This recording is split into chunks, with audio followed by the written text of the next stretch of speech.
Katuitt Fire District. Katuitt Fire District. Katuitt School Committee to order. We'll start with a roll call. DJ McKinnon, DJ is here. Jim Danhauser, Here. Ray Perone. You're muted, Ray. Here. I think there's few enough people, everybody should be unmuted. There won't be much problem. Tom Hoppenstadt, I'm here. Mark Lynch, Here. Jackie Barton, Here. David Sherbuck. Here. Thank you all very much.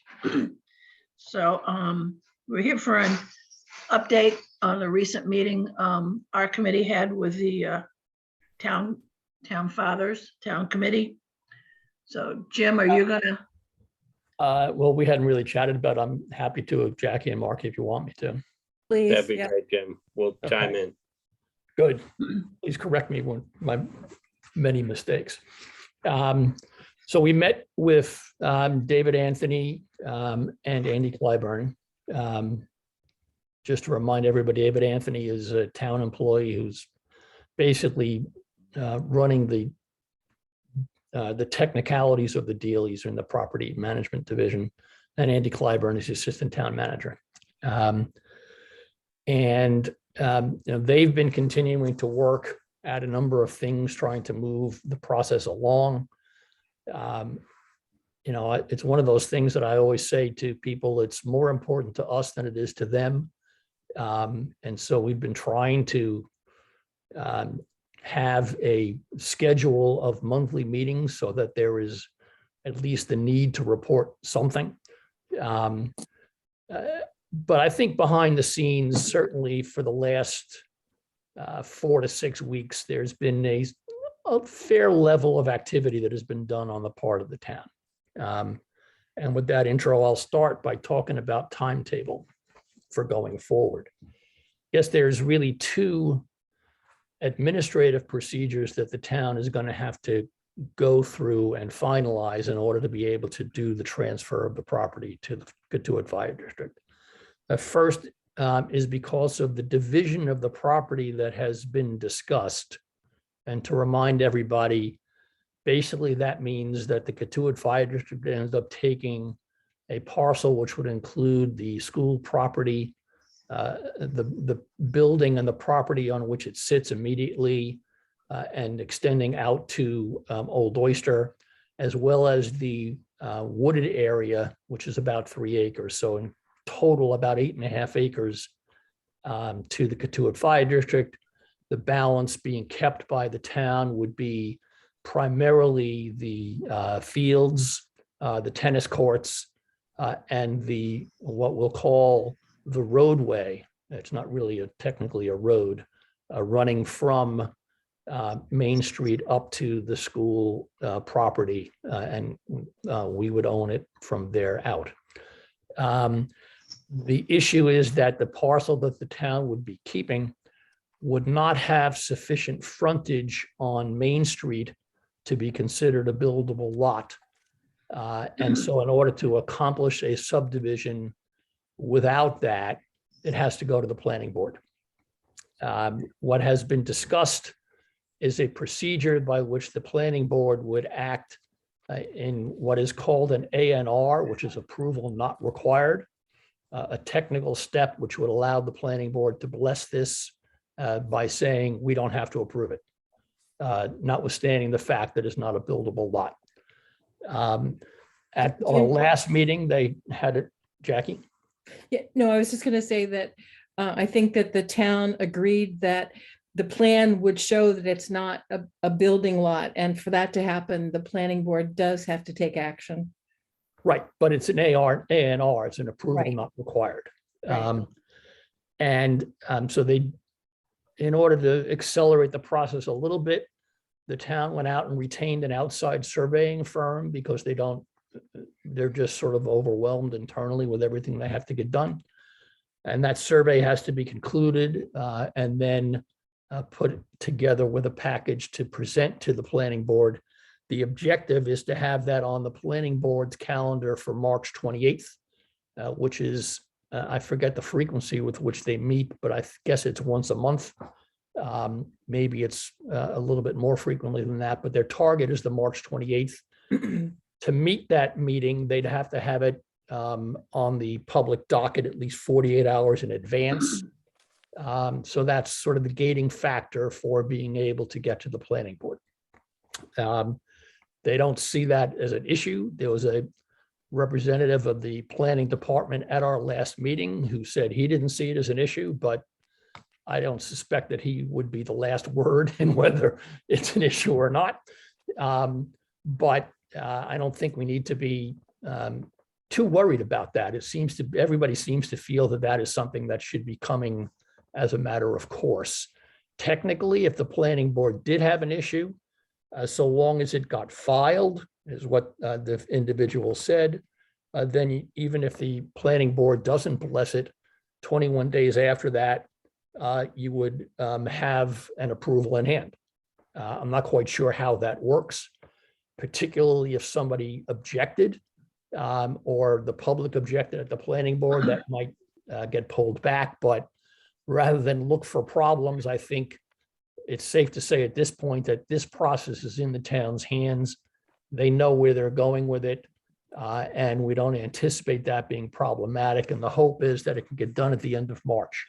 The other obvious administrative hurdle is the town council. An intergovernmental transfer does have to get approved by the town council. I believe it's by a 2/3 vote. Any action like this has to go to the town council twice. That's just the rules. Why they can't do it on one, I have no idea, but they can't. It's some technicality about having to read the thing and then vote on it at a second meeting. Jim, the town charter is pretty clear on what things the town council can vote on with one vote and what they have to have 2 votes for. And this is one of those things that falls within the 2 vote under the charter. Right. Jackie, can't they have a vote to suspend the first reading? Well, Yeah, They but that could- would have to be a vote at a meeting, and then they would have to still have a second meeting, I believe. Yeah. No, yes. some committee just did that. School committee. Yeah, the school committee just did that. Yeah, but they're not governed by the charter. The town council is. Anyway, Excuse Yeah. me, Jim. No, that's okay. we're expecting 2 separate, for there to be action at 2 separate meetings. The first one would be their first reading where they just push it to the second meeting. Right. And then vote on it at the second meeting, basically. Now, one of the challenges of the calendar for the town council is obviously it's getting close to budget time. And so April is a very busy month for them. Andy Clyburn indicated they'd love to get it to the town council in March if they could for the first exercise, and then probably in May, recognizing that it would be ideal if we could get this approved before our annual district meeting. But it may not come together in time for that. That's just the reality of life, unfortunately. They have, what would be approved? Well, the objective would be for them to approve this intergovernmental transfer and at the same time to approve an extensive document, which is going to be called a conservation restriction, which would contain the limitations on development of the property and have a lot of other provisions in it as well. What is really turning out is that this contract, which will be a conservation restriction, which will affect the property the Katuitt Fire District takes, as well as the property that the town retains, will have a significant amount of legal import in it. And I'll get to those in a few minutes. But the idea would be that we would want to get that approved by the town council at the same time as they approve the intergovernmental transfer, because we don't want to have this transaction happen without the town being subject to the development limitations on the fields that will be contained in the conservation restriction. And Jim, there are two conservation restrictions, one running to the town and one running to the Well, one district. covering the town's property and one covering our property. Right, so two conservation restrictions. But the key from our perspective is that we want to have that conservation restriction affecting the town's property and what they can do to that property in place when we enter into the transaction. Because if we take the property with the expectation that we will get the conservation restriction after the fact, things, once the property moves to us, a lot of the interest in the town in doing anything dissipates, and we would be relying on their goodwill to proceed, which last time I relied on somebody's goodwill to proceed with a transaction cost me a lot of money. And I don't think we should be replicating that. So that's where I think the transaction sits. Now, the conservation restriction will contain a whole bunch of stuff, which we ought to just walk through, and a lot of things that we have discovered in our conversations with them. Remember that we talked about the need to maintain power to the school building that currently comes across the property that the town would retain, with poles and wires running over that property. It will be provided in these documents that we will be able to maintain the use of that and maintain that to the extent we have to in order to maintain power to the school. We've tried to investigate the possibility of having power coming from Old Oyster. That is not something that is immediately in the cards. And frankly, until the Katuitt Fire District as a whole decides what the heck it's going to do with the building, it doesn't make a lot of sense to be contemplating investment to provide new power structures to run electricity to the school when we don't know whether we're going to even have a building, some point in time in the immediate future after we take control of the property. The second thing is that the septic system, you remember that the leach field is on the property that the town will retain. They have agreed that we would be able to continue to use the septic system with the leaching field on their property. Some discussion about if we abandon that septic system, there's going to be any new one built in connection with a redevelopment of the building or a new building being put up, that would have to go on our property, which makes perfect sense. Right now, apparently the Board of Health rules are that if you abandon a septic system, which is one thing we might, for example, if we tore the building down and didn't put anything up new, we wouldn't have any need for a septic system. The tanks are on our property, the leach field would be on the town's property. It's not clear that we would have to do anything other than just leave them in situ. We don't necessarily currently have an obligation to remove any of that if in fact we abandon the septic system. But it's possible down the road, those rules could change, and then we might have to spend money to remove the septic system as well.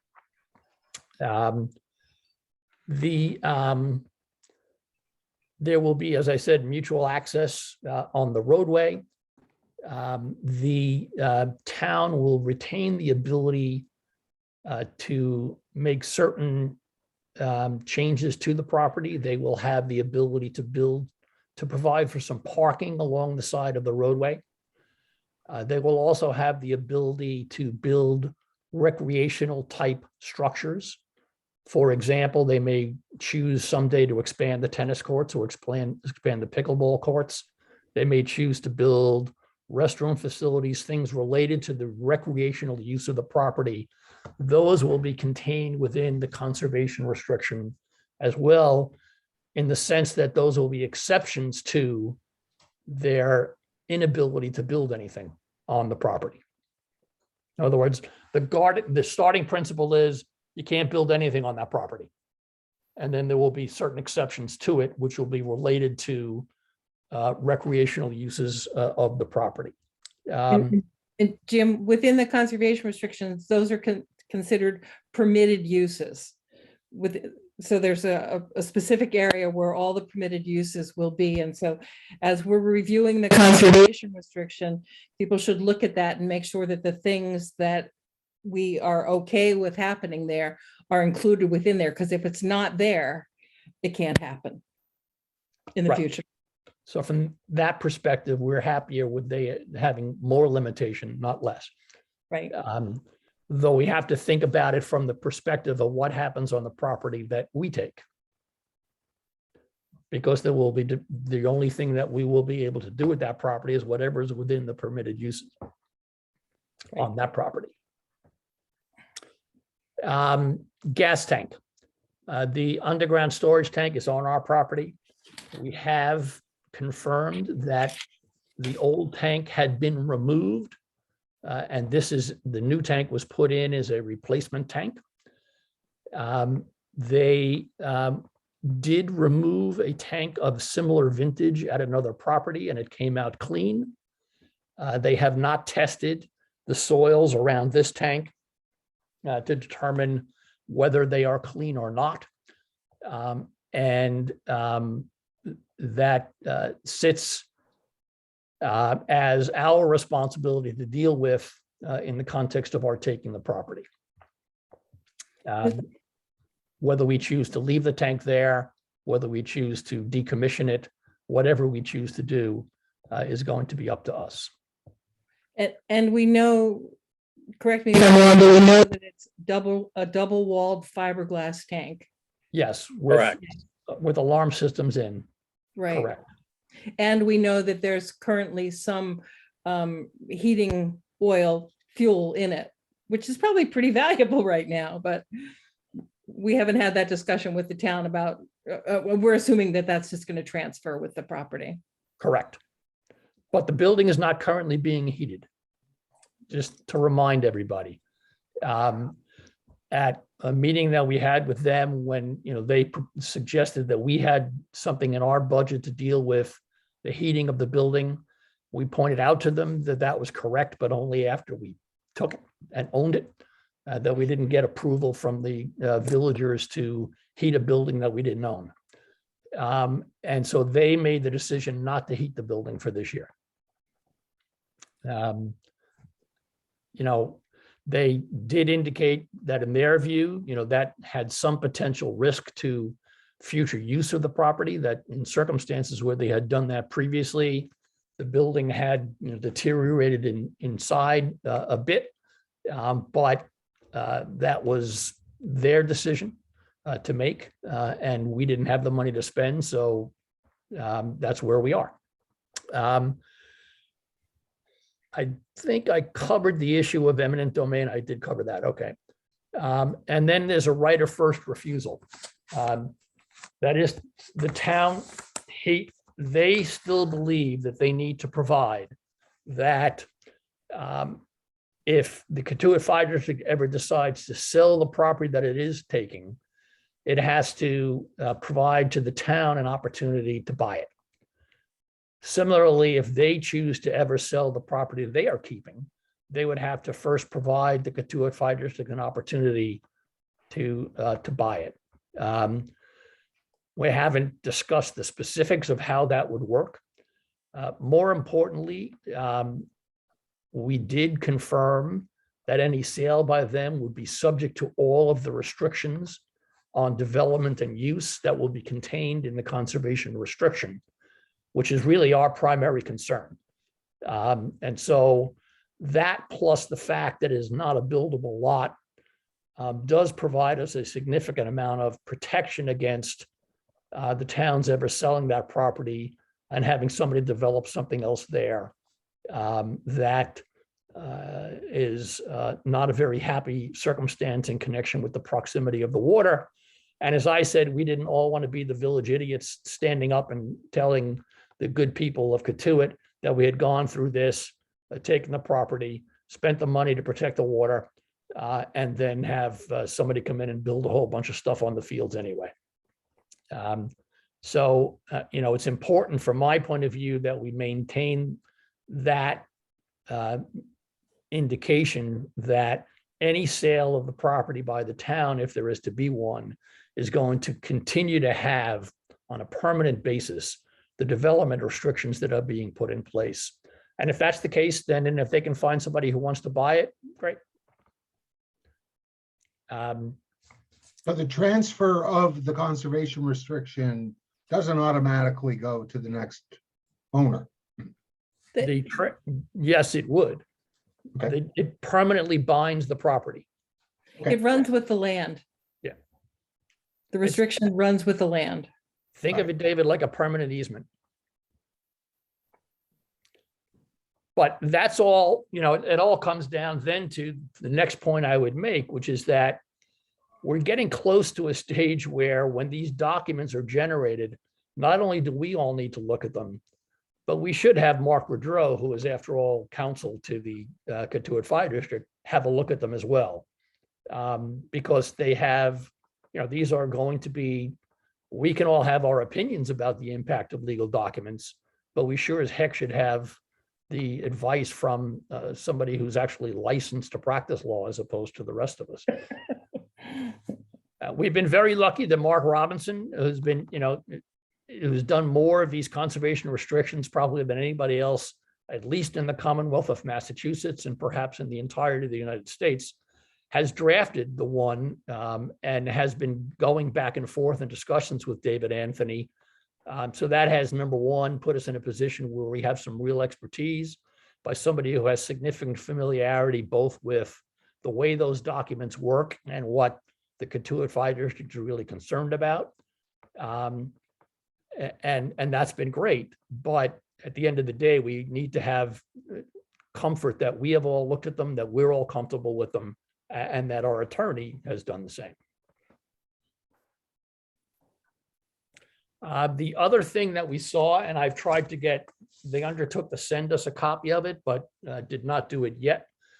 There was a 3-page report on an environmental assessment of the hazardous materials at the building, which we looked at in the course of our last meeting with them. And it contained the usual stuff that we knew about and we've seen in the reports that have made available to us previously. The wrappings around the boiler and the tiles and other things are asbestos-containing materials. There was a reference there to one sentence, which was a little bit eye-catching, which is that there is a suggestion that the dirt in the crawl space, and those of you who are not familiar with the building, if you go down in the basement, you can go up into a little crawl space area that has been used as a storage place for furniture and stuff. And it's a dirt floor, which apparently also has asbestos in it. So I wish I'd known that before I went down there. But more importantly, in the context of considering either a renovation of the building or a demolition of the building, we are going to have to make sure that we get our arms around whatever cost implications are going to confront us because of hazardous materials, including asbestos materials.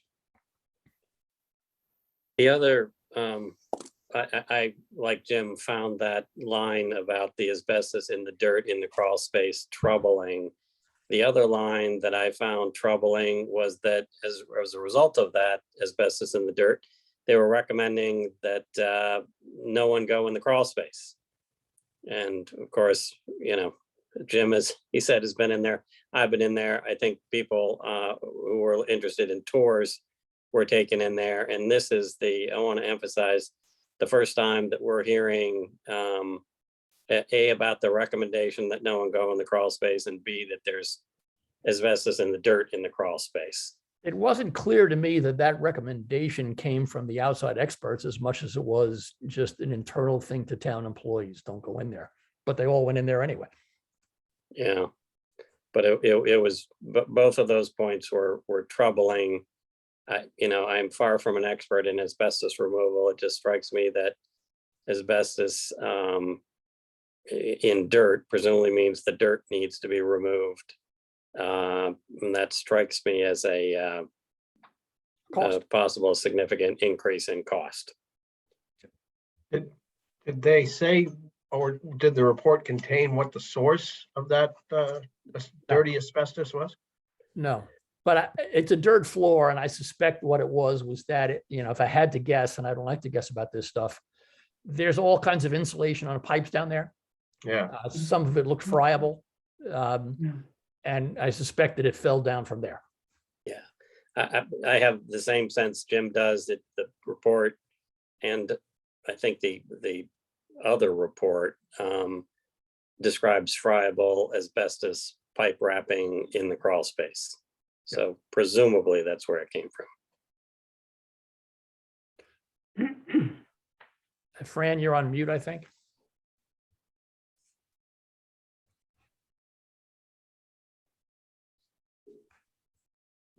I didn't want everybody to have to listen to my cat going nuts with her toys. I would think that it was probably when they installed the asbestos on the pipes, when it got into the dirt during that process. So there's probably more than just if there are friable areas. Well, again, it comes back to, one of the challenges for us is how we get our arms around this before we own the problem. Yeah. Exactly. We've never spent the money to have an investigation of this done. And if it is going to be a significant increase in the cost of fixing a restoration of the building or a demolition of the building, or we're going to have costs associated with the storage tank, the gas storage tank, those are things that, we ideally would be investigating, that a rational buyer would investigate before they took ownership of the property. DJ? Sure. So we've had developments where we've removed dirt with asbestos in it. And, usually in a building, your initial concern is the asbestos is airborne. And that's why if there's friable conditions on pipes, they're concerned that it might be airborne. Sometimes pieces do fall into soil. It's like anything else, a certified engineer would have to go in there, remove samples of soil, see where the quantities are. In sandy soils, it's pretty easy to get those samples. So it ought to be something that's can be quantified, but clearly something that should be done to make sure we have a handle on what those costs should be. I'm happy to suggest some firms that would be in a position to do that type of work if we get to that point. So. Yeah, I appreciate that, Tom. If we're gonna do that, I think I agree that we should. It'd be nice to also have that engineer take a look at the underground storage tank and the soil around that. Yeah. No, I agree. It should be a complete environmental evaluation. Yeah. And we had the money approved to do what's called a phase one, but this is a little bit more than a phase one, as we discussed the last time in the context of the borings around the tank. So. Yeah. And anytime you do a phase one, typically they just do all the records research, see if anything that's on record related to the building. They do a walkover. They look at anything in the area within a quarter mile. And then the result of a phase one is, recommendation that either A, everything's fine, or do a phase two. Whenever there's an underground tank, it's automatic that you do a phase two. So as a minimum, we'd do it with that, knowing that there's some friable asbestos. So, to do a proper report, we absolutely need to do a phase two. The other way to approach it, which is not unusual, is you just do the phase two right up front. So, Right. They basically just do the combination of those to make it a little bit more efficient. Yeah, DJ, I know it's just a bold guess, but what would you think a phase two would cost to do that? So the biggest cost in these ends up being borings. if you have to get a machine out there to do borings. So, as an example, with the underground storage tank, what they might instead do is do a pressure test on it. And if the pressure test, which is a fairly straightforward test to do, proves that there's no leaks, and it's not just the tank, but it's a lot of times the tanks themselves don't leak. It's the pipe leading to the tank where the leaks typically occur. So the pressure test would be very helpful.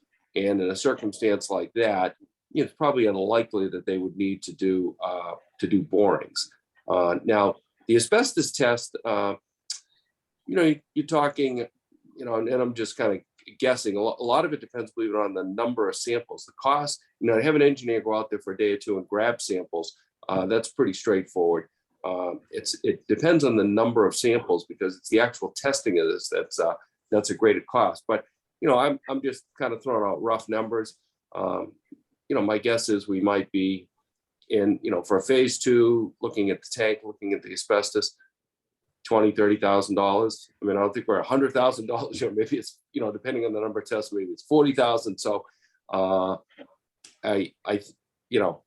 it's a little hard to say, but the more expensive thing is if you start doing borings, and it's, a combination of the boring rig machines are expensive, but then again, it's a matter of what you're pulling up and how many tests you're running. So if the pressure test in and of itself, how much do you think that would run? Couple $1,000. I mean, that's what I thought.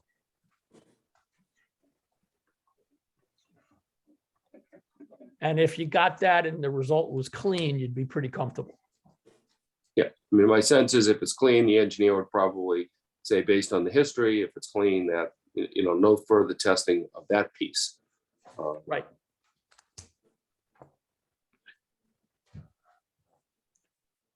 With Adam, you have your numbers hand like up? that, I would be a strong advocate for investigating that, pursuing it further.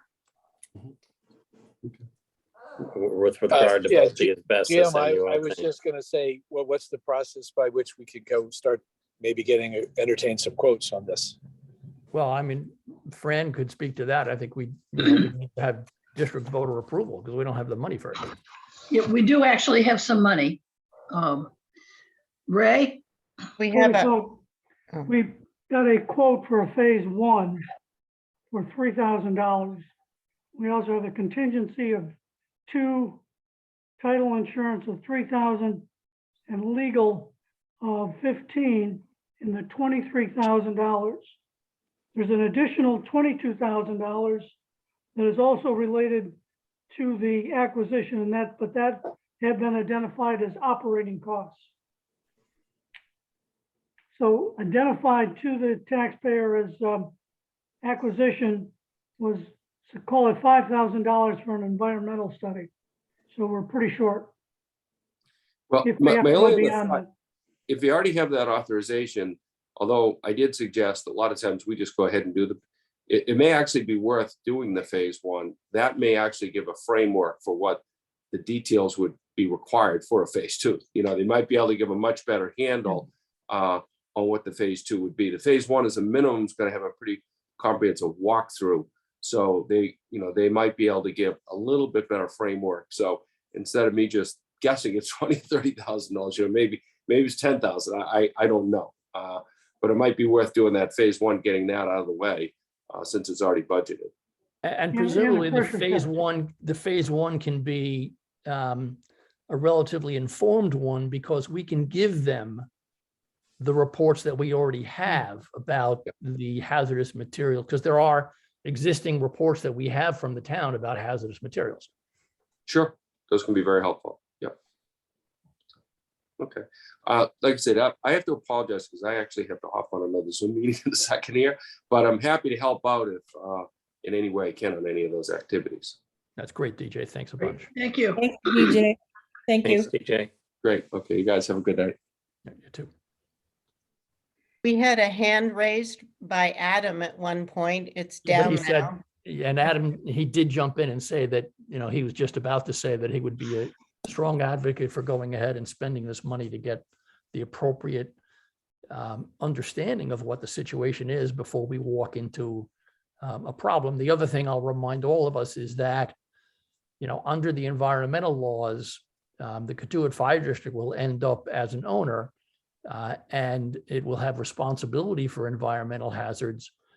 But if it has done an appropriate level of due diligence to have identified whatever it needs to identify, then if there are other unknown things that come up in the future, it won't have liability for it.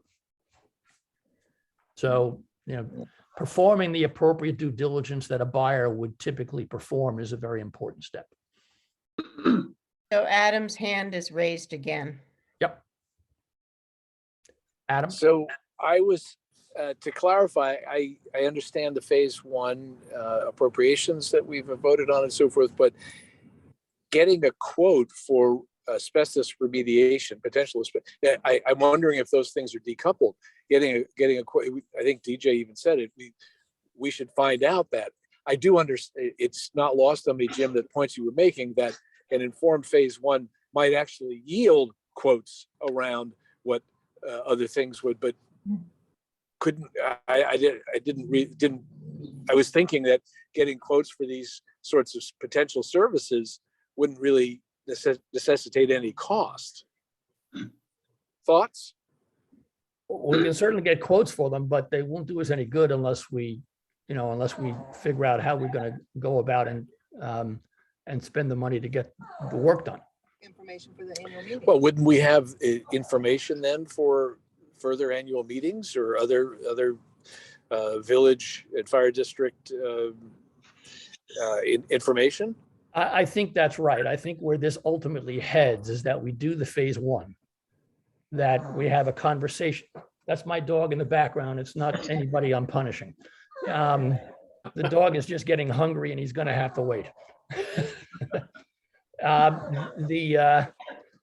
It's not as well behaved as my children, but they're all gone anyway. I think that where it's really heading is that we will get that information. We will have our good handle around it. This transfer is not going to take place before our annual district meeting, and we will have to get that approval at the time of that annual district meeting to do the proper analysis to make sure that we are not stepping into a hornet's nest of legal problems or dramatically higher costs than we had contemplated incurring as a downside demolition if we in fact do take the property. So that at least is my perspective on where we sit. I don't know where everybody else is, but that's where I think it heads. And if they're ready to move faster, well, then, maybe we'll have to have a quick special district meeting to approve another expenditure. But, it's now virtually March, and our annual district meeting is in May, so it's not that far away. Tom? I can't recall the specifics of the last district meeting, but Articles 16 and 17 were both wrapped around this project. And did they pass? I believe both of them did. Yeah, they passed. Maybe Yes. one of them did and one of them didn't. No, they both passed. They both One of passed. them was taking effectively, if I recall and can paraphrase, the one was the approval of taking the property. Well, And the it other was, the approval with certain associated expenditures that Ray has outlined. yeah. And the so- second was the undertaking a study for the potential use of the building. Well, there were a few things in Article 17, which was the second one that you referred to. It did include the study, but it also included defining demolition costs. So in order to define a demolition cost, you have to know what material might be of a problem and might raise those costs. And that article was for $207,000, $207,500. So I don't know if there's funds that could come out of that, either Article 17, to look at those phase 2 level assessments for the asbestos in the crawl space and the tank, or if an Article 16 was $45,000, which it was pretty open-ended. It was to consummate the transfer of a 5.5 plus acre area and school building, as well as maintain the school building for fiscal year 22. And we haven't done any maintenance, right? Oh, Well, we had made the conclusion that we couldn't do maintenance on the building until we owned it. Right. Yeah. Right, so isn't this part of maintenance as well? I mean, I don't, these I are don't all think you- questions, I guess, for Ray to This I is address. don't still think a you can- pre, How much wiggle room those words give us, but they were pretty broad in my mind.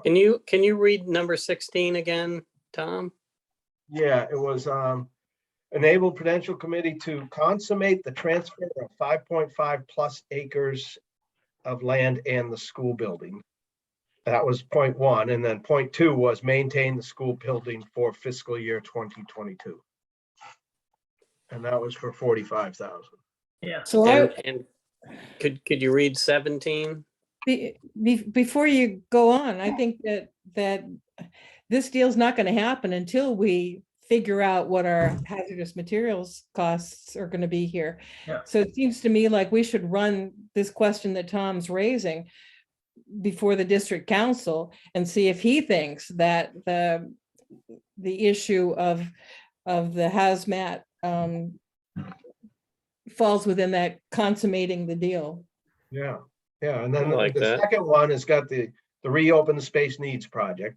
Define the cost of, that was point one, and point two was define the costs of implementing the recommendation of space needs study and any other costs specific to the use of the property. And third was define demolition costs. And then there was fourth, fund cost of special district meeting if needed. So there were four provisions within that article. So I would think that I don't know what's left in those funds. I don't know what was spent, has been spent. It seems like None, nothing. So nothing. I like Jackie's idea of checking with Mark and seeing if any of the wording in there gives us latitude to go ahead with the phase 2 studies. I love that idea. I think Article 17 sounds like it might. I think that's a great idea. Well, I think we might be able to cover all of the costs with Article 16. And then just have if we do it that way, then at the whatever meeting we accept the property, we can have an article to, to cover the insurance costs and other associated costs with taking over the building. Is that possible, Ray? Possible. well, I think that would be more in line with what the voters voted for than going into 17. I think 17 really had a presumption of ownership in it. But we can certainly, send it off to Mark Boudreau and have him give us an opinion. Yep.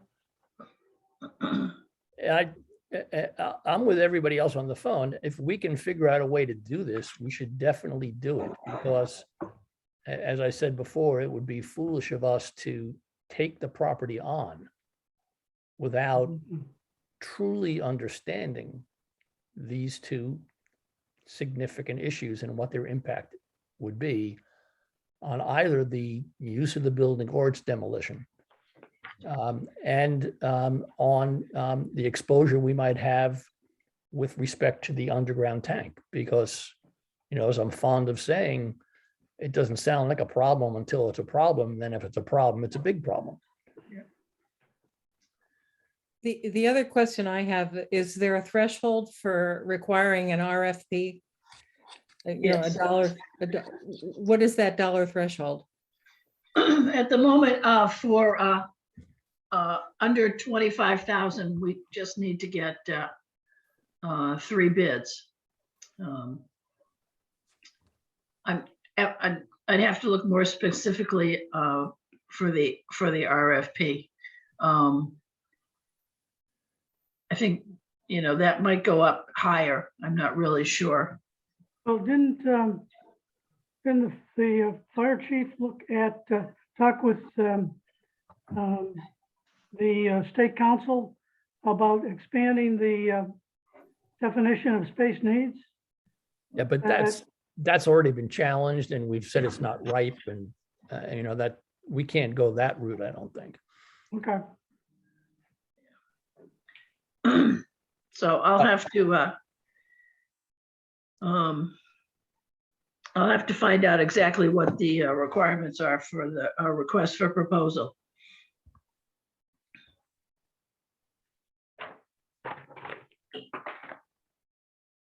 Can we authorize Mark to take a look at Articles 16 and 17 and see if he can answer this question? Do we need to discuss that at Prudential, which we have a meeting coming right up? Yeah, I think we need to discuss it at Prudential. Okay, Well, at the same time, you should probably be thinking about authorizing him to look at the documents that are going to be generated in the transaction. yes. Because that's not going to be unimportant either. We can do that.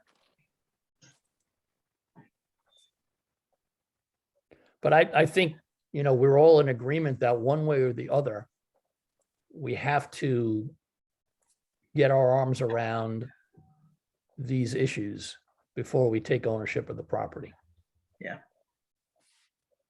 And we have to be able to give the residents of the village a fairly reliable figure for the cost of the building, remediating the building at least. Which, you know, if you're going to use it, it needs to be remediated. If you're not going to use it, we need to know to tear it down. Well, yes, but they've already approved our taking the property, No, right? I mean, that was Article 16. no, that's that article. I don't believe that approves us accepting the transfer. That's just. Ray, does that say that we're accepting the transfer from the town? It says that it's to consummate the transfer of 5.5 acres plus the school Yeah. building. Yeah, yeah, yeah, it's pretty, I agree with them. pretty clear. Because in fact, the presentation that we all made was that the downside is that we would tear the building down. And that we were spending something in the range of $1 million in order to get the property and have a restriction on the use of the other property to protect the water. A number which I think is probably significantly understated at this point. Made in perfect good faith based on the information we had at the time. Things are developing. Right, not just the material that we have to deal with in terms of the environmental hazards, but just the cost of everything. Yeah. Exactly. But I don't know how we get a better number for demolition costs at this point. No. Right on it. Especially hazardous materials are very expensive to get rid of.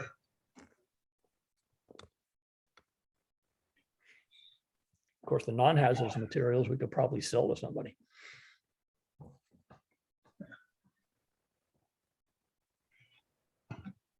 Okay, so we have our Prudential Committee meeting on Monday and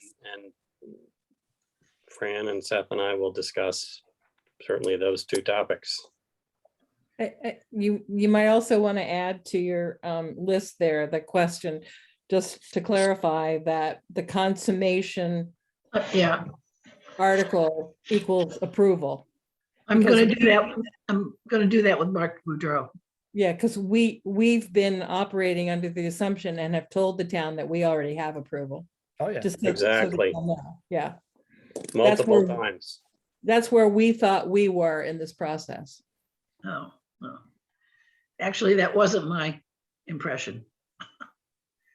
I thought once we heard from the town, we'd need to have a special town meeting to accept the property. Right. So, Well, and that's why we need Mark Boudreau Yeah. to chime in on it all. Yeah, I have a clear recollection that my takeaway from that is that if we wanted to, we had the towns, the village's authority to take that property, but we did not have to. Right. That was my sense too, because we were actually anticipating we might be able to get a transaction done right away. Right. In fact, and that's why we got approval to be able to heat the building. Because we were not contemplating going back to the town for another vote to take the building, at least not my sense of that meeting that we had. It Yes. was, we're going to take the building. We've got approval to heat the building. If we have to heat it, we've got approval for the operating expenses for a year. That was the whole concept that we went into that meeting with. Yeah. My thought was that if we uncovered something in our due diligence that made us feel like we needed to go back to the village and say, hey, we've got the authority to take this, but we think it's a problem, maybe we shouldn't, let's vote again. But Because I don't let's know why make sure otherwise that we Mark, would have gotten them to approve the operating expenses. right,